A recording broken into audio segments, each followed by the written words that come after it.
This is Booked on Rock. I'm Eric Senich. Our guest this episode, Andrew Wild, author of Eric Clapton Solo, Every Album, Every Song.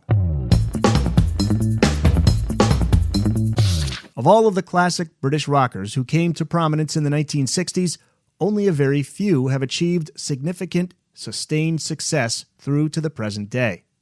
A list that comprises Paul McCartney and the Rolling Stones should also include Eric Clapton. His critical and commercial accomplishments with John Mayall's Bluesbreakers, Cream, Blind Faith, and his first solo album between 1965 and 1970 was followed by the inexplicable failure of the Layla album. Clapton withdrew into addiction for several years. In 1974, his comeback album, 461 Ocean Boulevard, returned him to the top 3 in both the UK and America. Always a strong concert draw, Clapton has released another 16 top 20 albums since. Even Layla returned to the charts in 1982. Eric Clapton Solo, Every Album, Every Song, reviews and analyzes all of Clapton's studio albums since 1974, as well as successful collaborations with B.B. King and J.J. Cale. It's been a long, varied journey. The laid-back rocker of the 1970s, the commercial sheen of the 1980s, the polished acoustic yuppie music and hard blues of the 1990s, the slick R&B stylings of the 2000s, and the roots homages of the 2010s. All of this was underpinned by the skill and talent of Britain's greatest blues guitarist and a hugely underrated vocalist. Andrew Wild is an experienced writer, music collector, and film buff with many books to his name, including recent publications about Queen, Pink Floyd, and Dire Straits. His comprehensive study of every song recorded and performed by the Beatles between 1957 and 1970 was published by Sonic Bon in 2019. To hear a playlist of the music discussed in this episode, head over to the show notes page. Andrew, welcome back to the podcast, your second time here. Thank you, Eric. It's an absolute pleasure to be talking to you today. Your book begins at a time of rebirth for Eric, both professionally and personally.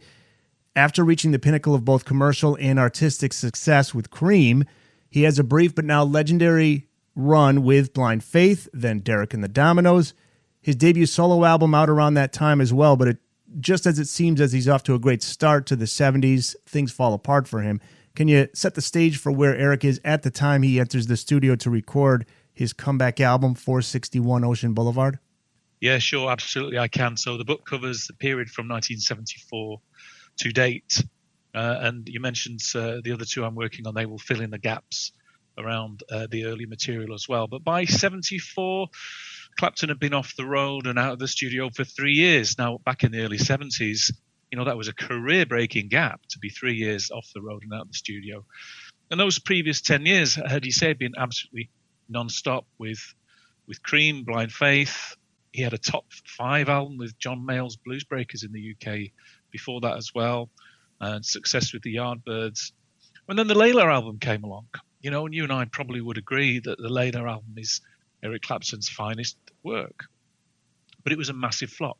It didn't do any of the business that he expected, probably because he chose to use a pseudonym that no one knew who the heck Derek and the Dominoes actually were. His record company put out button badges that said Eric is Derek, but I think by then that particular train had gone. So he had a degree of a depression, I think, from his greatest band being unable to follow up his greatest work, I think.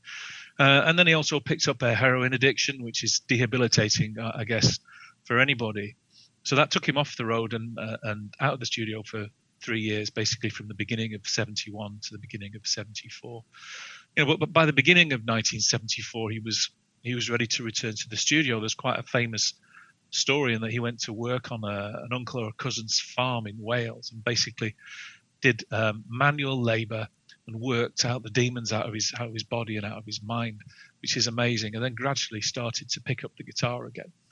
And the link here is a bass player from Derek and the Dominoes, a guy whose name was Carl Radel, who kept in touch with Clapton over the years, sent him a demo tape of the musicians that he was currently working with in Tulsa. So there was a band kind of ready-made who were keen and ready to go into the studio. And Robert Stigwood, who was Clapton's manager at the time, heard of this and decided, all Clapton needs, all Eric needs now is a little push in the right direction. So Stig would book some studio time, book some flights to Miami, booked Tom Dowd to produce, and Tom Dowd would produce Cream's albums.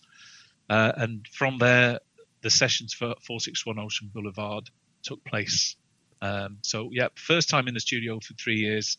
And, a pretty decent and a pretty successful comeback album. Yeah, released in July of 1974, includes the number one single.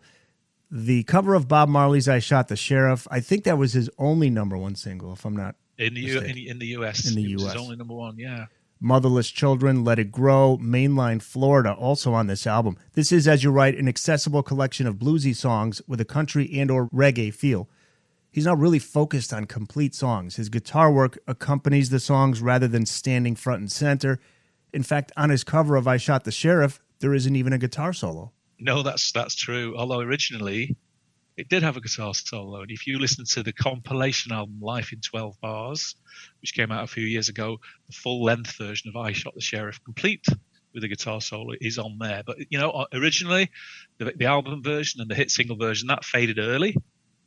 But there was always a long solo when he played this song in concert. I remember seeing him in, 1986, and he played I Shot the Sheriff for about 10 or 12 minutes and just had a really long, beautiful melodic bluesy solo. But you're absolutely right. His studio albums, certainly in the 70s, they focused on songcraft, very much on the craft of creating a song, and also pretty much on Clapton's singing rather than his guitar playing. But if you wanted to see those, guitar pyrotechnics, you only had to go and see him in concert, where he was still, a great, great blues player. Do we know why he decided to delete the solo from the recording that ends up on the album?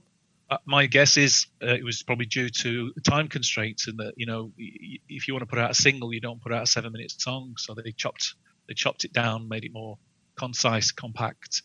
That's my guess.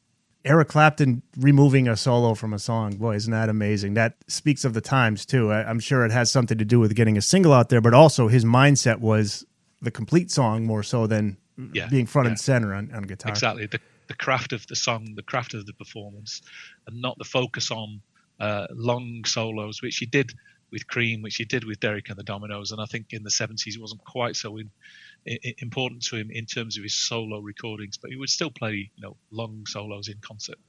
Can you tell the story? This is a funny story regarding Eric later getting a call from Bob Marley after the song hit number one.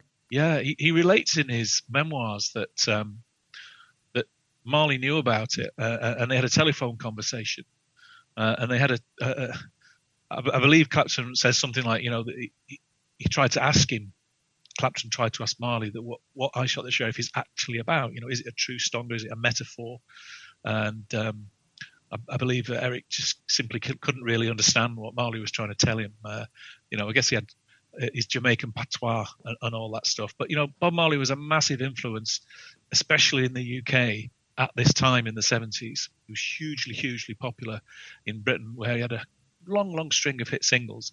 And in a way, I Shot the Sheriff was all part of that. And similar to how Clapton kicked off J.J. Cale's career, we may talk about that a bit later on. In a way, I Shot the Sheriff also helped boost Bob Marley's career as well.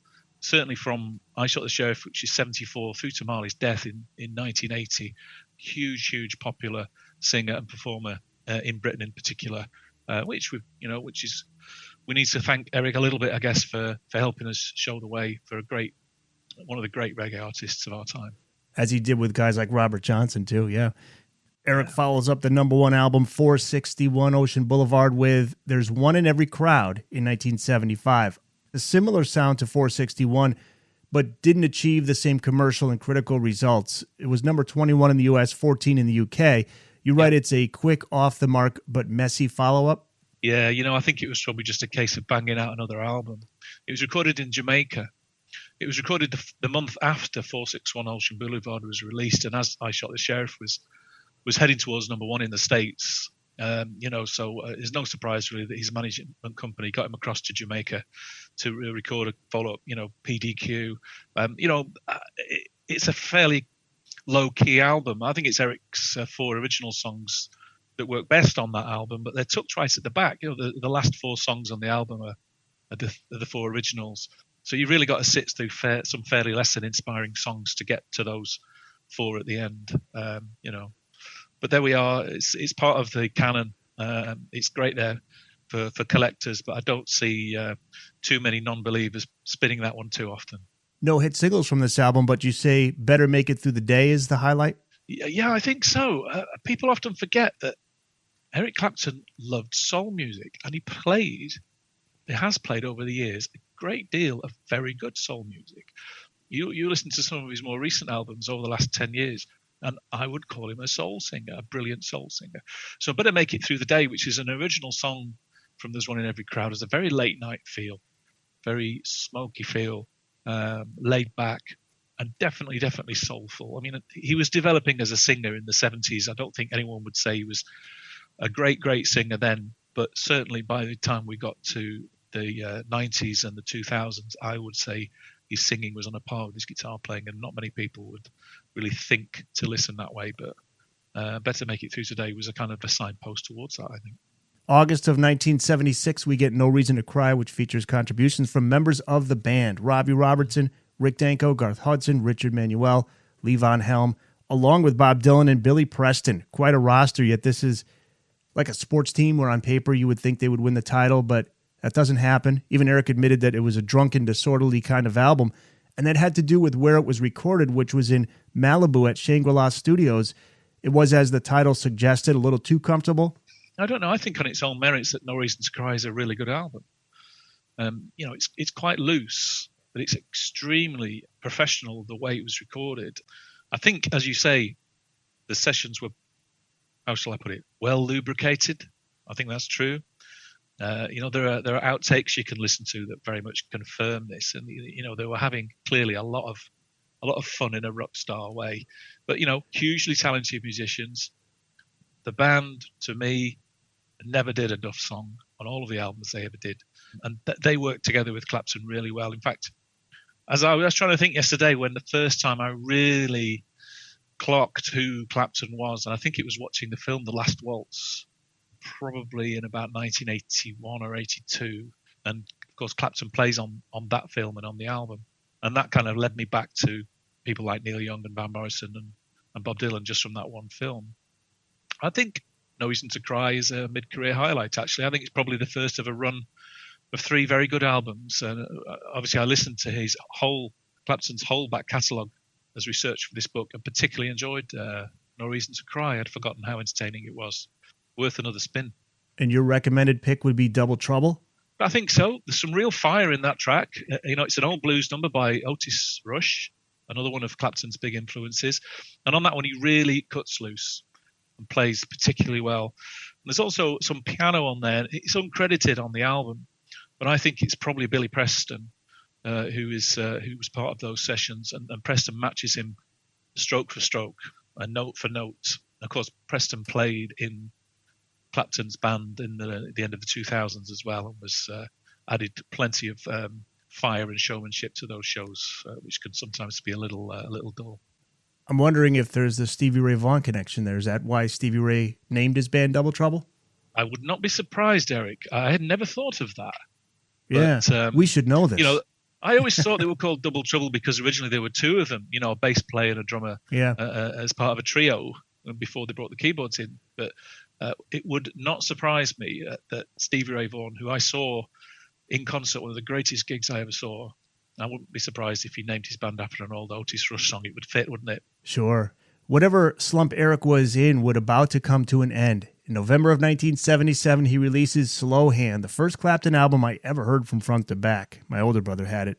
A classic. This was the first of his own projects to be completely recorded in the UK since 1969's Blind Faith album, and the results speak for themselves. A number 2 album in the US, 23 in the UK. Saturday Night Fever, by the way, kept it off the top spot. Can you believe it? Yeah. 3 timeless classics come from this one: Cocaine, Lay Down Sally, and Wonderful Tonight. It was recorded at the legendary Olympic Studios in London. It was also produced by legendary producer Glyn Johns. His partnership with Eric began with a song that Glyn was working on for Pete Townsend and Faces bassist Ronnie Lane. Is that the story?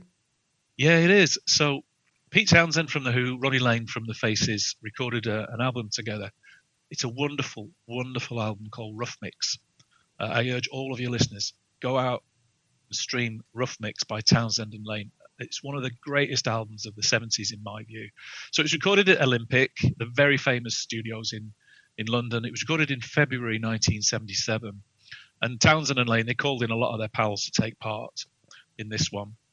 Now, Glyn Johns, he's released a book called Soundman, Eric. If you can get Glyn on your show, you get lots of great stories. But everyone should go and read the book Soundman by Glyn Johns. Great book. The people he hasn't worked with is a smaller list than the people he has, I think. But anyway, Johns mixed Clapton's Rainbow concert album, which was recorded in early 73, about 4 years before these sessions for Rough Mix. And Clapton was supposed to attend an overdub session to fix a couple of things, but he didn't show up. And so he wasn't in Glyn Johns' good books at all. So when Townsend asked him to record Rough Mix and asked Clapton to come and play on an instrumental called Rough Mix, Glyn Johns wasn't particularly keen to do it. Who's this, snobbish guy that couldn't be bothered turning up for this tracking session?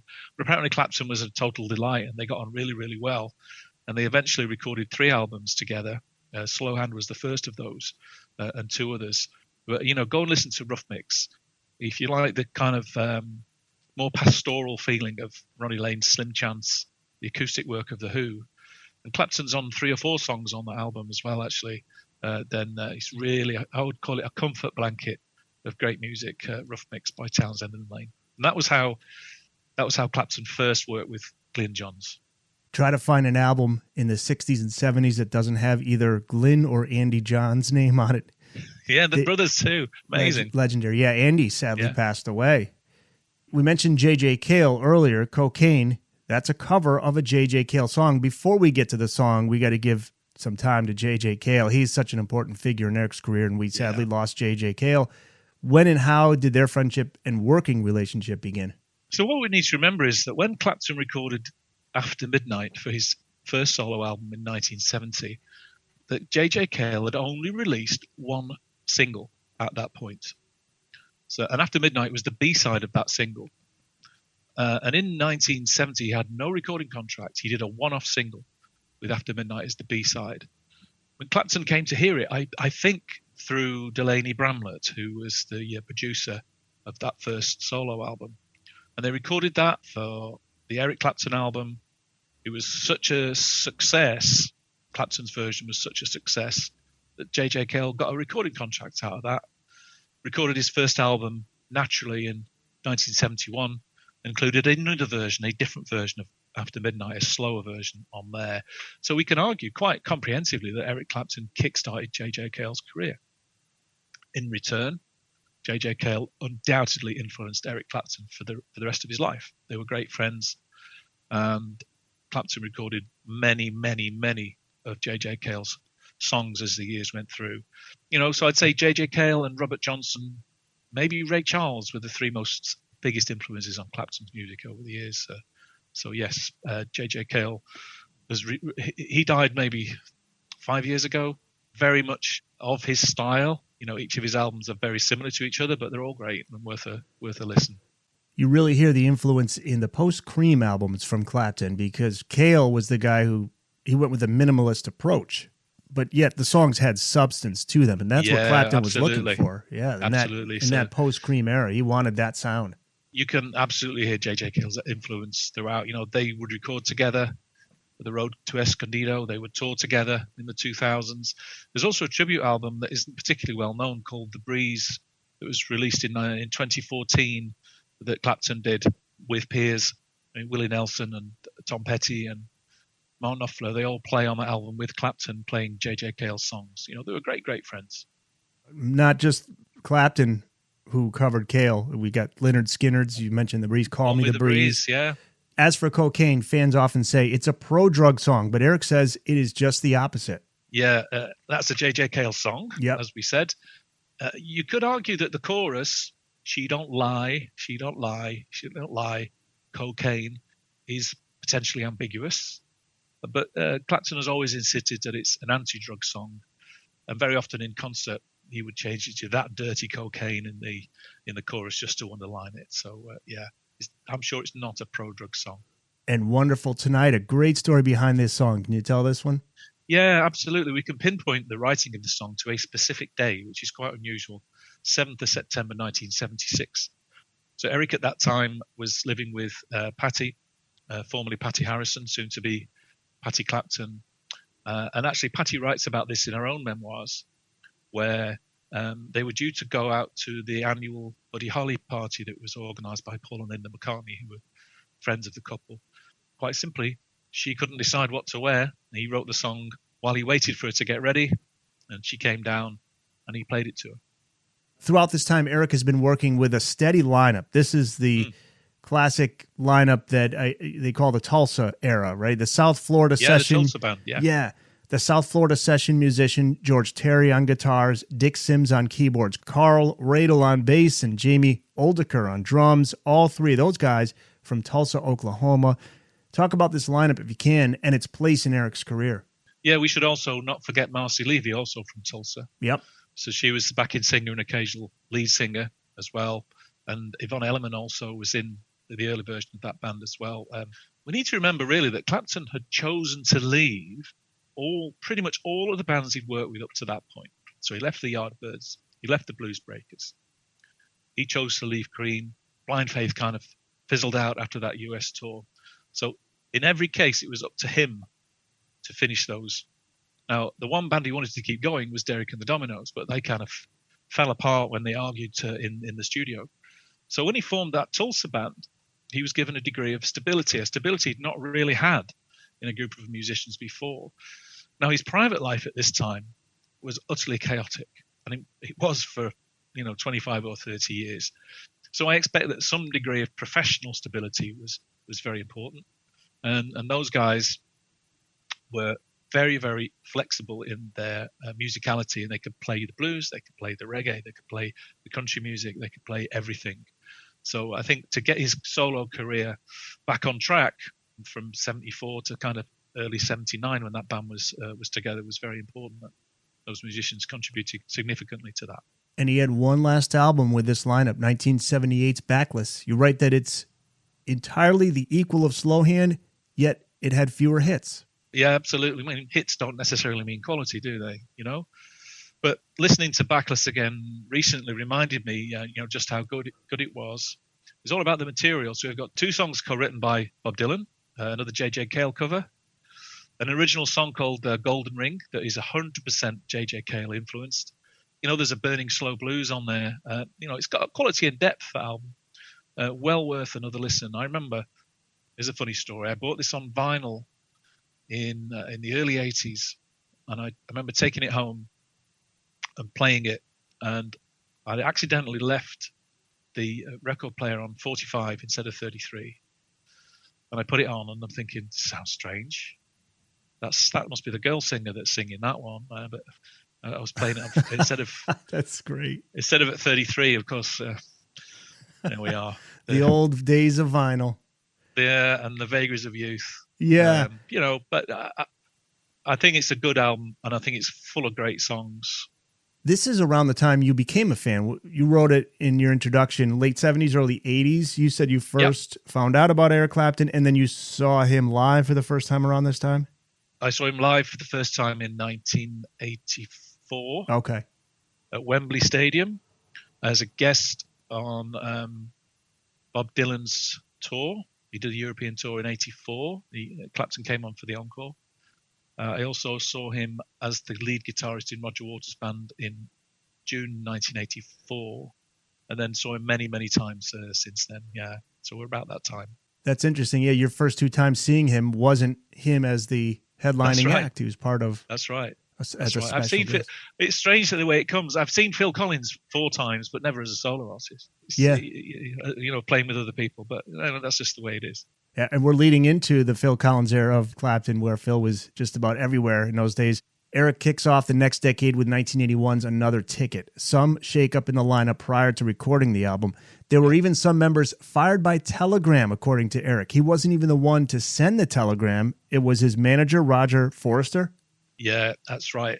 Clapton has written subsequently that was a cowardly act on his part. So Albert Lee joined that Tulsa band in early 1979, I'm sure all your listeners know that Albert Lee is one of the great underrated guitar players of all time. And those two guys together, Clapton and Albert Lee on the same stage, must have been a sight to see.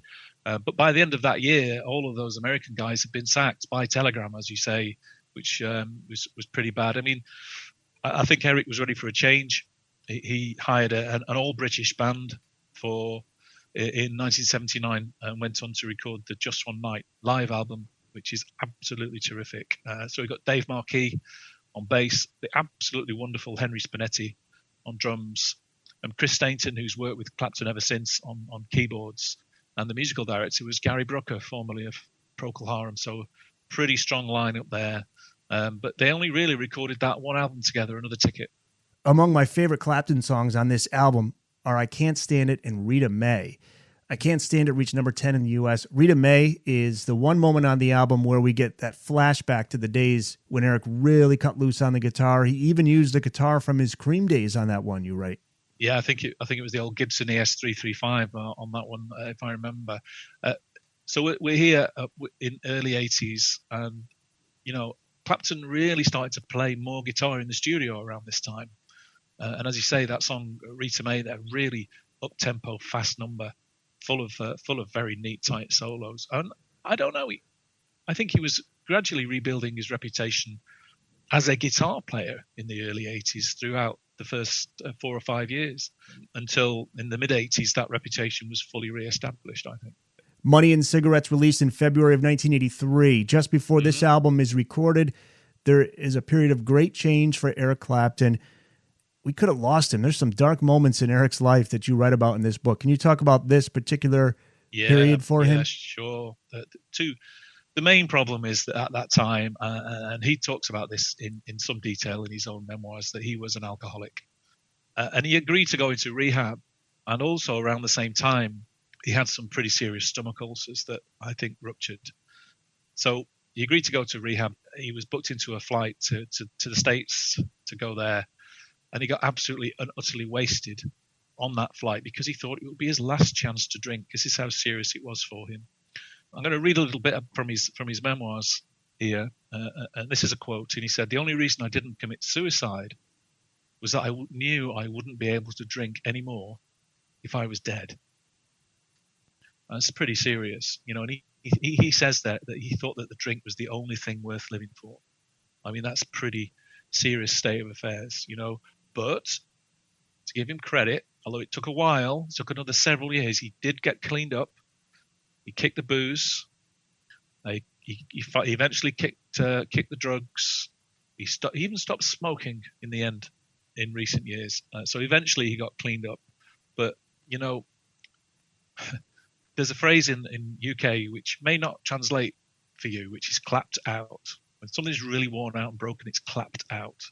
So we used to call him Eric Clapped Out in the early 80s because, he could have keeled over and dropped dead at any time. But, good for him that he was able to keep pushing through, get clean, sober up, continue to make good music, And it was noticed in the music. David Frick of Rolling Stone wrote that it showed renewed strength after a debilitating illness and too many sleep records. Do you agree? Yeah, Do you agree with his assessment? I would agree. I always think that Clapton plays best when he's pushed.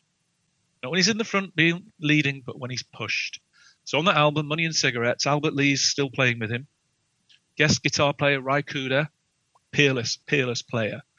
So Clapton has to step up and he's playing because he's there with Albert Lee and Ry Cooder. There's a song on there called The Shape You're In, which is a song Clapton wrote about his wife being drunk, which I thought was ironic, but there we are. But they alternate lead breaks, the three of them, through that song. Really tight, short, 2-bar lead breaks. But it's amazing stuff. So where Clapton is pushed, when he plays with Steve Winwood, when he plays with Phil Collins as his drummer, and many other occasions, then he really gets to his best, I think. The big single is the number 18 U.S. track, I've Got a Rock and Roll Heart. You quote Clapton author Mark Roberti, who said the song is, quote, lame. Well, let's say there's always a trade-off between commerciality and art. Yeah. Keep it simple, short and sweet. There you go. Phil Collins was a ubiquitous figure by 1985. On the radio, TV, magazine covers, late-night talk shows, the man was everywhere thanks to his success with Genesis and as a solo artist. But he also did a lot of guest work, and he partnered with Eric for the album Behind the Sun from 1985. He not only performs on it, he co-produces along with Clapton, Ted Templeman, and Lenny Waronker. He's credited as a co-producer. I know Lenny Waronker is a record exec guy mostly, isn't he? Lenny Waronker? Yeah, that's right. Right. He's credited as one of the producers. Eric and Phil had been drinking buddies for a few years. Producer Tom Dowd suggested to Eric that he should capitalize on the popular Phil Collins sound, not even realizing that Eric already knew Phil. Yeah, that's it. Phil Collins tells a hilarious story in his own book. Collins' memoirs is called Not Dead Yet, and I can highly recommend it. Now, in mid-1980, so 5 years before this, Collins was asked to produce an album by John Martin, the legendary Scottish folk singer, who I still miss. I saw John Martin many times in concert. Now, the album was called Grace and Danger. And at that time, Martin and Clapton were friends, but Clapton and Collins didn't know each other. And what I think I'd like to do is just read a little bit from Phil Collins' book that explains how these guys came to work together. So it says this: John Martin is looking for something to brighten up his day and thinks Eric can help. So John calls and asks if the pair of us can go over to Eric's house. Eric must have said no. John is the kind of chap who has a tendency to overstay his welcome. And here he's suggesting popping down to score with me, a total stranger. So we meet in a pub in Guildford, which is quite close to where Clapton lives. Eric doesn't know me from a bar of soap, but I do remember sitting with a pint of Guinness opposite one of my heroes, me, quaffing pints in the pub with the guy I'd idolised at the Marquee. Unfortunately, for a while thereafter, I feel that Eric assumes I'm just someone who hangs about with John Martin when he's shopping for drugs. But by the end of 79, Eric and I are very close. And by the time the Genesis album Duke is released in 1980, we've already started the tour. And that particular day, the middle of 3 nights at the Hammersmith Odeon, is when Eric Clapton finally realizes that I'm more than a pool-playing, drinking pal. So Clapton went to a Genesis concert, and there's this guy on stage singing and playing with Genesis, who he kind of figured out was just a drinking buddy. You know, so when Clapton's record company suggested that Phil Collins sound for Behind the Sun, Clapton was able to go straight to the source because they were already pretty good friends by then. So he didn't know anything about Phil's music career prior to that with Genesis? He must have heard of Genesis. You'd think. That's hilarious. He's thinking, yeah, this is just some guy I drink beers with, and turns out he's pretty damn good as a musician. I like Behind the Sun. I enjoy that record a lot. Warner Brothers rejected it at first. They didn't hear any pop songs, and this is interesting. Instead of walking away from it, something Eric would do in the past, he said, okay, I'll give you your pop songs. He records 4 new commercial tracks. 3 are included on Behind the Sun. This, I'm curious, do you know which ones are the 4 new commercial tracks? Okay. Absolutely. So the lead single, Forever Man, was recorded in LA. The other songs are called See What Love Can Do and Something's Happening. Those are the 3 that are on the album. The 4th one was released on the Wayne's World soundtrack. So there's a rarity. It's called Living Your Loving. Living Your Loving. Clapton. Yeah. Now, all 4 of those were written by Jerry Lynn Williams, which is quite an important development in Clapton's career. So over the years, Clapton's recorded many, many songs by Jerry Lynn Williams, who is a professional songwriter from where? Georgia or Texas or somewhere down there. Yeah. So it took about a handful of years for that song to appear on a record, the Wayne's World soundtrack. That would have been 91. So quite a few years later, 5, 6, 7 years later. I want to listen to that one. I don't have that soundtrack, and I've never listened to that song. I want to listen to that one now because I really enjoyed all of the songs on this album, and I know the diehard Clapton fans, they don't favor it as much as the other stuff, but I like it. Yeah, and if you want to collect the songs that were kicked off the album for those 3, a song called Jailbait, which was a B-side, a song called Heaven is One Step Away, which is on, I think, the Back to the Future soundtrack. I know that one. That's playing in one of the scenes in the movie Back to the Future. In the background, the guy on the bench. You got it. He's playing it on the radio, transistor radio. And the third one is a lovely blues track called an acoustic blues track called Too Bad. And again, that was a single B-side. So Jailbait, Too Bad, and Heaven is One Step Away. You can slot those into the Behind the Sun album, take out the 3 LA tracks, and you've got how Phil Collins and Clapton originally wanted that album to be released. It's an interesting way to set up a little playlist. Absolutely. Yeah, I got to do that. And the highlight is the track Forever Man. That was number 26 in the US, 51 in the UK. And you write that it's hard-hitting, catchy, and powerful, and it has a special guest musician. Yeah, absolutely. So Steve Lukather is on that song, as you say. He's also on the song See What Love Can Do. So Lukather's on 2 songs from that album. You may not know Lindsey Buckingham is on Something's Happening that was recorded in the LA sessions. Jeff Porcaro's on a couple of tracks from those sessions as well. And also Nathan Easton, Greg Fillinganes are on those tracks. So those 3 or 4 tracks that Clapton did in Los Angeles to fill the commercial need, put him in front of some, big names. I think Forever Man is a bit of a Layla ripoff, How many times? The first three words, just the same. But it was a minor hit single. It was Clapton's first professionally produced video clip. So that would have got TV rotation, and it really helped drive the sales of that album and put him back on the map. But for me, the highlight is a song called Just Like a Prisoner, where the playing is outstanding. There's a solo at the end of that is truly wonderful. The Booked on Rock podcast will return after this. After recording over a handful of tracks for the Edge of Darkness TV series in 1985, Eric returns with August in 1986. This was originally titled One More Car, One More Rider, which I didn't know until I read your book. Phil Collins is back, playing a big role on this one. As with Behind the Sun, he performs on a lot of the songs, co-produces it with Eric and Tom Dowd. It's in the way that you use it. Tearing Us Apart with Tina Turner, sharing vocals. Those are the standout singles, and it was written and recorded during another dark period for Eric. I didn't know he tried taking his life around this time. Well, yes, according to Laura Del Santo, who isn't necessarily a reliable source. So Laura Del Santo was an American model and the mother of Clapton's son, Connor. Now, Clapton's private life, as I said, was absolutely chaotic in this time. So he was still an alcoholic at this point. He was married to Patty Harrison, but their marriage was starting to unravel. And when Laura Del Santo fell pregnant, we have her word, and just her word, that Clapton tried to kill himself in response to this extra responsibility he'd need to take. I would say he makes absolutely no mention of this in his autobiography. We can decide whether we believe that story, but whichever way you look at it, it was another kind of dark and unsettling period for Clapton at that time, and sometimes his best music comes out of that. What's interesting about it's in the way that you use it. I always thought it was cool. The song just starts right in with the main chorus.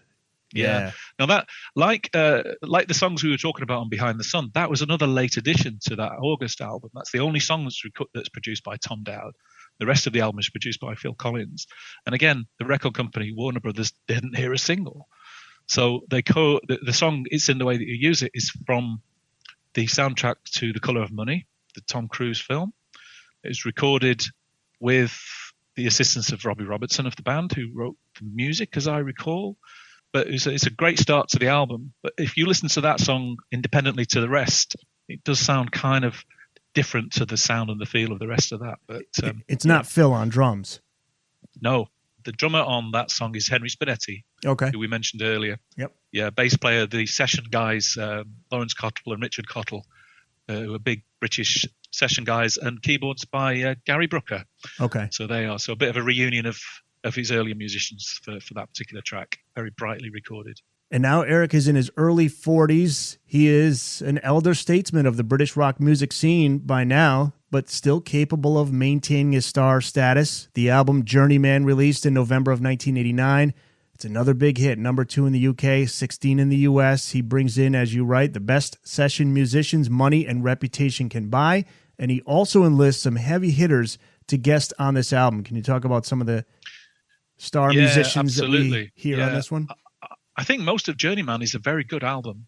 Very good indeed. I mean, there's a track there called Lead Me On, recorded with Cecil and Linda Womack, which is a beautiful, beautiful song. There's a track called Old Love, written about Patty Harrison, which is written by and performed with Robert Cray. It's an absolute career highlight. Chaka Khan and Darrell Hall add backing vocals to a few tracks. And Phil Collins is brought in again to provide a single, a track called Bad Love as well. But what's really interesting about Journeyman to me is there's a version of Hard Times, the Ray Charles song, Hard Times, on there. And that proved to Clapton that he could return to the blues. And he would spend quite a lot of the next 5 or 6 years simply doing just that. So a big turning point for Clapton, that he didn't have to stick to the commerciality. He could do the stuff he loved and still be successful. And his buddy George Harrison is on George Harrison is on there. George provided a couple of songs for that album. A song called Run So Far. He's on the album, and George plays slide and backing vocals on that one. And they also recorded at the time a song called That Kind of Woman, although that wasn't released at the time. That was put out later on a compilation. But Gary Moore also recorded that song, as did George himself on his final album. But it was first recorded by Clapton. Pretending, Bad Love, the two standout singles. For Bad Love, as you mentioned, that was one with Phil Collins on it. And Phil said Warner Brothers wanted another Layla. And for Eric, this wasn't so hard. He had the template. It was just a matter of recreating it. And it was Mick Jones of Foreigner who came up with the middle part, which is based off of the Cream classic Badge. Yeah, and I think the bridge of Bad Love is such a copy of Badge that it's almost embarrassing. Those arpeggios recreated almost note for note.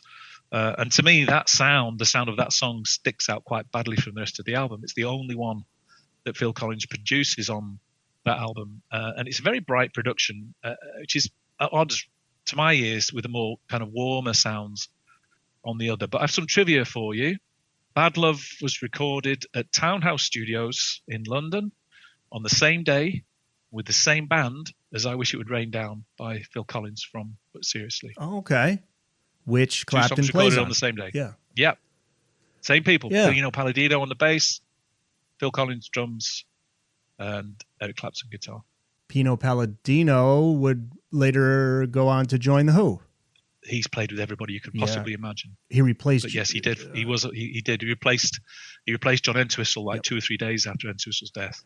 The song Bad Love is a lot like the re-recording of After Midnight, the 87 version, I think. Is it 87 that was recorded? Yeah, somewhere around that time. So we mentioned earlier, J.J. Cale did a fast version and a slow version of After Midnight. And Eric Clapton has also done both the fast version and the slow version. The synthesizers are both there in that Bad Love and After Midnight. Yeah, I think it was Alan Clark from Dire Straits who played on those sessions. Oh, really? Okay. Yeah, I think so. Eric wouldn't release a full album of new songs until 1998. He recorded several instrumental soundtrack albums, including the third and fourth Lethal Weapon films, one of them for the 1992 movie Rush, Tears in Heaven, a huge hit in 1992. Number 2 in the U.S., number 5 in the U.K., his best-selling single in the U.S., 3 Grammys, including Song of the Year. But it's bittersweet for Eric. This song inspired by the tragic passing of his son, Connor, just 4 when he died after falling from the 53rd floor window of an apartment in New York City. What an awful story. This is, as you write, one of several songs from this period that reflects Eric's immediate emotions. Yeah, absolutely. You can't really imagine just what that would be, but we can think of a number of songs that Clapton wrote around that time. A song called The Circus Has Left Town, which was recorded under the title Circus, and My Father's Eyes were both recorded actually during those Unplugged sessions, but weren't released. I think if you listen to the outtakes, it's clear that those songs weren't quite yet finished, but both of them are on the Pilgrim album, both highlights of the Pilgrim album from 98. And there's also another called River of Tears, which is of a similar kind of subject, which to me is one of Clapton's greatest ever songs, and that dates from that kind of period as well. His 92 MTV Unplugged album was another Grammy winner, best-selling live album of all time. He returns to his blues roots with 1994's From the Cradle before releasing the first album of all originals since 1989's Journeyman with the 1998 release Pilgrim. This is another sharp turn in musical style for Eric. My Father's Eyes was the highlight single, mostly contemporary soul pop, and the critical response was mixed. You say the songs have aged well, but maybe too many songs on there? Yeah, it was kind of the beginning of the CD era where, you could put an hour and 10 of music on an album where perhaps you shouldn't have done. So there are 15 songs on Pilgrim, which to me is about 5 too many. You know, you can have a really tight playlist of any of the 10 songs from the album, which is just right, and enjoy that as a unified whole. But, you know, the tone and the quality of a lot of those songs is quite flat, and I don't think you can really sustain it for 70 minutes, a very long album. But, you know, I'd agree, My Father's Eyes and River of Tears, both tremendous songs, highlights of his entire career. So at the very least, you've got those two classics. And it did have a current sound. Like there were some, I want to say electronic beats, but drum loops and things like that. There was some experimentation in there. Absolutely. There was. Clapton was working at that time with Simon Climie as his collaborator, and they would work by doing little samples in the studio and then building songs up from there. Clapton as a musician has reinvented himself many times, and I think this is just another in the sequence of that. But what that led to a few years later is the song Change the World, which he recorded. It was probably his biggest latter-day hit at all. Again, that was a strange one. It wasn't released on a regular album, only on a soundtrack, but it's really pushed him into 3 or 4 albums in that style and that genre. I would say my personal pick from the Pilgrim album is the song One Chance. Yeah. If you like Clapton playing guitar, you know, heavy guitar songs, that's a cool track, One Chance. Yeah, agreed. Eric kicks off the 2000s by returning to his blues roots once again, and this time with B.B. King. The 2000 album Riding with the King. 2001's Reptile features some originals, some covers, including the cover of J.J. Cale's Travelin' Light. 2004, he records an album of Robert Johnson songs called Me and Mr. Johnson. This, as Eric Clapton fans know, this is the guy for Eric Clapton. A huge fan of Robert Johnson. He really connected to Robert's struggles. There was something that clicked with him when it came to Robert Johnson's music, but as he said, he found it to be too much anguish to take upon first listen. But each time he would go back to it, he connected with it more and more and realized that really there was no deeper he could dig into the blues after hearing the music of Robert Johnson. Yeah, there's no question that Robert Johnson has been a major influence on Eric Clapton's work. I'm sure you've heard the original recordings from the late 1930s of Robert Johnson. Oh, yeah. Absolutely as raw as you can imagine, recorded in a hotel room and I think in San Antonio and Houston, if memory serves. Please don't write in if I've got that wrong.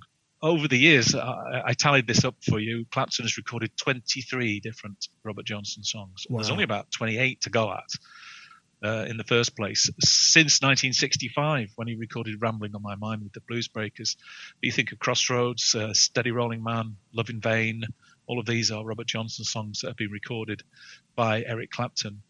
And in fact, that album, Me and Mr. Johnson, had a follow-up, which wasn't quite as well known, called Sessions for Robert J., where Clapton went in and did some slightly different versions of some of Johnson's tracks. And if you watch the DVD documentary that comes with that album, he goes into the same hotel room in Texas that Johnson's second sessions took place. He's there with Doyle Bramall second, I should say, and they basically play the same songs in the same room on the same instruments as Robert Johnson did in 1938 or 9 or whatever it was. It's quite, if anything, lifts the goosebumps or the chicken skin, as you might say, then listen to Sessions for Robert J., which is the companion album to Me and Mr. Johnson. Absolutely brilliant. He could write a book on Robert Johnson. He knows not just his music, but his whole history, his life history. Yeah, it's a fascinating story as well. One of the books I read in preparation for this was the biography of Robert Johnson. I think it's called Me and the Devil, if I remember. And you and I cannot possibly imagine what it would have been like being in the 30s, a black man in the southern states, needing to earn a living by singing in a juke joint. And ultimately, I think he was poisoned by a jealous husband or something along the line. You know, and the apocryphal story of him going to the crossroads and selling his soul to the devil for his talent, you know, is one of those folk tales that will stay legendary forever, I think. In 2005, Eric released Back Home. Features 9 originals, 3 covers. One of the highlights is the single I'm Going Left. Hard to guess which of Eric's collaboration albums mean the most to him, but I would think his 06 album with J.J. Cale, called The Road to Escondido, be right up there. Yeah, I tend to agree. I think The Breeze from 2014, which is a collaboration album and tribute to J.J. Cale, actually tops the road to Escondido. I think I mentioned earlier that Clapton invited a number of his friends and peers to sing different J.J. Cale songs with him and play some new unheard ones as well. As for collaborations, I think the live album he made with Steve Winwood in 2008 is absolutely stunning from start to finish. If you want to hear Clapton playing Voodoo Child, that's on that album, if you can believe it. I'd also call out 4 other lesser-known collaborations as well. So All Things Must Pass by George Harrison, on which Clapton plays around about 2/3. It's one of the great albums of all time in classic rock. There's an album called the London Howling Wolf Sessions, where Clapton plays on all of that. The rhythm section is Charlie Watts and Bill Wyman from the Stones. First of a series of very, very good albums recorded in London with different old blues players. A similar one is called Plays the Blues by Buddy Guy and Junior Wells from the early 70s, where Clapton really lets loose. And one you may not know, actually, a 2011 album by the band's Robbie Robertson. It's called How to Become Clairvoyant. And that's very much a collaboration between the two of them. I would highly recommend those 4 as well to anyone who wants to hear Clapton collaborating but not being in the spotlight, if you like. I've done some research, Eric, for a future book that looks at all of Clapton's session work. And I was surprised to list 200 albums that he plays on by other people over the last 60 years, right up to last year was the most recent. So it took me a long time to collect and listen to those, but it was good fun. Prolific, I guess that's the word to describe him. I just think he likes to play. I don't think he charges a fee for these. I think he just turns up and plays. That's how he communicates with people, I think, through his fingers and his guitar playing, and not through any other way. That's his therapy. His therapeutic Yeah. process. Yeah. I mean, you think of all the difficult times he's gone through. It's music. If he didn't have it, I don't know if he'd still be with us. I'm sure you're right. Yeah. 2010, the Roots album, simply titled Clapton, is released, featuring many big-name guests, including Sheryl Crow, Steve Winwood, Derek Trucks, and Wynton Marsalis. Old Sock, released in 2013, much like the 2010 album Clapton, an exploration of his roots. Folk, blues, soul, country, reggae, some American songbook classics in there, some new material. After J.J. Cale's passing in 2013, Eric records The Breeze, an appreciation of J.J. Cale. You mentioned that one earlier. That was released in 2014. I Still Do was released in 2016. As you're right, Eric comes full circle here. He returns to the warm, organic sounds of the album Slow Hand and Backless. Glyn Johns even returns to produce this one. This is a number 6 album in both the UK and the US, and as you're right, not bad for a guy who had 23 solo albums by this time. Now in his 70s, you call it an assured and poised album. If this were to be his last album, good way to finish? Yeah, absolutely. It's a Roots album. It was generally recorded live with all the players in the same room. It's recorded at Mark Knopfler's studio in London. It's absolutely full of good songs, gently played, beautifully recorded by Glyn Johns. Now, the last song on the album is called I'll Be Seeing You, and that might be a big hint that it is his last album. He recorded a documentary around this time with the British comic actor Paul Whitehouse and with Glyn Johns.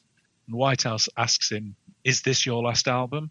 And Clapton just sits there and raises his eyebrows and doesn't say anything. He, as we said earlier, he cleaned himself up. He married his wife maybe 20 years ago. They've got 3 daughters. He's 77 years old next year. I think, if anyone deserves a happy retirement, it's probably him. So I think it might well be his last album. I mean, purists will be shouting, yeah, but he put out that Christmas album a couple of years back. Yeah, but that doesn't really count, does it? I mean, he's released a couple of standalone singles in the last few months. So maybe that's what he wants to do, is just when the muse strikes, he'll put a single out. But it's 5 years since I Still Do was released. As I said, he'll be 77 next spring. We can understand his wish just to stay at home now, I guess. Oh, yeah. One of those singles, he's gotten himself into the headlines for some controversial statements. I thought it's funny because in your book, you quote him saying, I think this is back in 76, mid-70s, one of the most beneficial things I've ever learned is how to keep my mouth shut. And he fell into that trap again, and he made some comments about the vaccine and Yeah, he did. Yeah. Van Morrison wrote a single for him, and they recorded it together. Is that the one? And That's the anti-vaccine song, isn't it?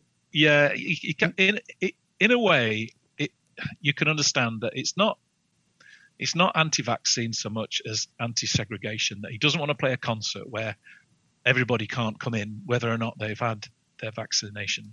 I'm not sure of whether that's a sensible approach to take. I mean, everyone listening to this will have their own opinion on that, but I think in this case he probably should have heeded his words from the mid-70s and probably just kept his own counsel. I'm trying to remember what's the name of the new song. This has got to stop. Yeah. What do you think of it? Do you like the song? It's a straightforward, generic kind of blues. It is pretty enough, but I think the underlying message doesn't sit easy with me. But he's reached the stage in his career where he can probably do as he pleases. So Eric Clapton Solo, every album, every song. It is out now in the UK. Here in the States, it's out on October 29th through Sonic Bond Publishing. Any websites you want to direct people to get a copy, Andrew?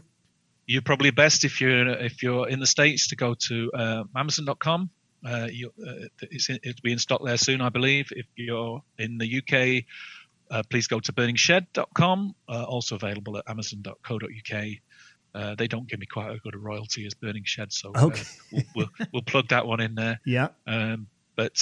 Yeah, it's great. I think it's my 14th book. I enjoyed doing it. I've been a Clapton fan for 40 years, and he's done some really great music over the years, and some fairly ropey stuff too. But for someone who's recorded and credited on close to 40 albums, I think the general level of musicianship and professionalism has been remarkably high. We just listen to the music and forget about any of the personal stuff that we may or may not agree with. And I did mention at the top, there are a couple more Clapton books, so hopefully that was okay to mention. I mean, if so, yes. Okay. So, yeah, absolutely. So absolutely. Now that means we've left the listeners in suspense. What are the two other books that you're going to be working on for Eric Clapton? So the next one is finished. It's called Eric Clapton Sessions. It's due out probably in the middle of 2022. And that is a full resume and analysis of every song he's played on for other people, of which there's 200 separate albums worth of material to go through. And that was a fun project. So that's mid 2022. And then we need a follow-up for the solo book. It'll be called Eric Clapton, The Band Years. I think that's what we're going to go with. I'll cover 1963 to 1973. That's not due for publication until 2023. So I'll start working on that one probably next summer. And that covers all the period where he was a member of a band. Correct. Yeah. So the Yardbirds, John Mayall's Bluesbreakers, the Cream, Blind Faith, and Derek and the Dominoes, and it will finish with the Rainbow Concert. And lastly, any social media pages that you want to get out there for people to? Yeah, you can find me on Facebook, Andrew Wild Author. Come and check me out there. And if you want to listen to my own podcasts, it's andrewwild.progzilla.com. Oh, cool! I got to check out the podcast. All right. Yeah, I do a quarterly show on progressive rock music on progzilla.com, which is UK's biggest prog radio station. And I love how we're friends on Facebook, and I posted the video of Genesis performing Mama from the current tour. This is when they returned from the COVID, shutting everything down. And you defended Phil Collins. That was cool. A lot of people, they love to hate on Phil. I don't understand it, and I'll tell you why. I went to see Genesis in concert this week. Oh, cool. You went to see, in Liverpool. How was it? I will use the word magnificent. So, the guy is old and frail. A lot of the depth and strength of his voice has started to fade. They've got a couple of backing singers in there who just fill in and give some depth to his singing now. But Rutherford and Banks are not charismatic men, right? So when you come on stage to see Genesis, you've got a couple of university lecturers there and Phil Collins, whose charisma is 100% in place because he's had trouble with physicality. He had an operation that went wrong, and he can't walk particularly well. So he walks on with a stick and he sits on a chair. I didn't know what to expect going to see Genesis. I'm a big fan of their mid-period, kind of late 70s, early 80s is my kind of period for Genesis. And it was magnificent up until they decided to play Invisible Touch, which is not my favorite track, to be honest. I don't really like that. But up until that point, it was utterly magnificent. Phil Collins filled a 10,000-seater arena by the sheer strength of his charisma. And he sang brilliantly. He sang really, really well. I've seen the clips. Actually, they have a full concert on YouTube, and I saw it. And seeing it on YouTube doesn't do it justice. You got to be sitting there. But it's true. I just got a warm feeling seeing Phil out there again. Those who don't like Phil, they're just never going to like him. But if you like Phil, you love Phil. He's just and his sense of humor is great. He's got the great English sense of humor. And hats off to his son, man. His son, I believe his son Collins. Yeah, Nick. I would say that Nick Collins is the equal of his father as a drummer, age 20. What's he going to do in the future? It'd be very interesting to see. Yeah, God bless him, man. He's going out there and he's not missing a beat. To be little, he is. Yeah, he's picking up where his dad left off, man. It's cool. They're due to play a series of dates across the US and Canada. In about 4 or 5 weeks, I think that kicks off. They've had to cancel some of the dates in UK, unfortunately. I saw the last but one. They went to play Glasgow a few days after Liverpool, and the rest of the dates in Glasgow and London have all been cancelled, unfortunately. They were due to take place around about the time we're talking in the next few days. But absolutely amazing. I don't want to spoil this for anybody who might be going to the Genesis concerts later in the year, but they played unexpectedly my all-time favorite Genesis song, a track called Duchess from the album Duke. It was beautiful. They've changed the arrangement. They've dropped the key down so that Collins can sing it properly. Beautiful, absolutely beautiful. And they got a standing ovation after I Know What I Like in My Wardrobe. You are working on a Phil book, aren't you? It's finished. I finished it this week. That's right. So my next one book will be Phil Collins in the 80s. So the Genesis albums, the solo albums, the session work that Collins did in the 80s and why he was so famous so quickly and so massively in the 80s. That's due in the middle of next year. But yeah, once I saw the Genesis concert this week, I was able to finish the last little bit of the chapter. Can't wait. Yeah, we can talk a lot about them next year, Eric, if you wish. Absolutely. My next book is due before Christmas, and it's called James Bond on Screen, and it's a resume of all 27 James Bond films. Ooh, so, okay. Again, that's finished now that I've seen the new film a few times as well. Oh, you saw the new one already? I'm going to see it tonight. Yeah. No spoilers. Okay. Take your tissues. Thumbs up? Yeah. Okay. Yeah. Cool. I'm going to see it. I heard it's almost 3 hours. 2:43, but that was fine. If Daniel Craig isn't at least awarded a BAFTA or an Oscar nomination, then there's no justice in the world. Andrew, thanks a lot, man. I know you're very busy, so I appreciate you spending some time talking about the book. Always good to talk, Eric. It's an absolute pleasure. You have a great depth of knowledge of a great range of music, and it's always a pleasure to talk trivia and music history with you. Thanks to Andrew Wild for taking us through his book, Eric Clapton Solo, Every Album, Every Song. If you have a local independent bookstore, pick up a copy there and support not just Andrew, but your local independent bookstore. A link to find your nearest bookstore on our show notes page. Make sure you subscribe to Booked on Rock at Spreaker or wherever you listen to your favorite podcasts. We're on Amazon Music, Apple Podcasts, iHeartRadio, Spotify, TuneIn, YouTube, and many more. Find us online at bookedonrock.com. We're on Facebook at facebook.com/bookedonrockpodcast. On Twitter at bookedonrock. The email address is thebookedonrockpodcast@gmail.com. You can also contact me through the website. And if you're an author of a book on rock and you want to be on the podcast, just send me an email. I'm Eric Senich. Thanks so much for listening, and join me again next time for another brand new episode of Booked on Rock.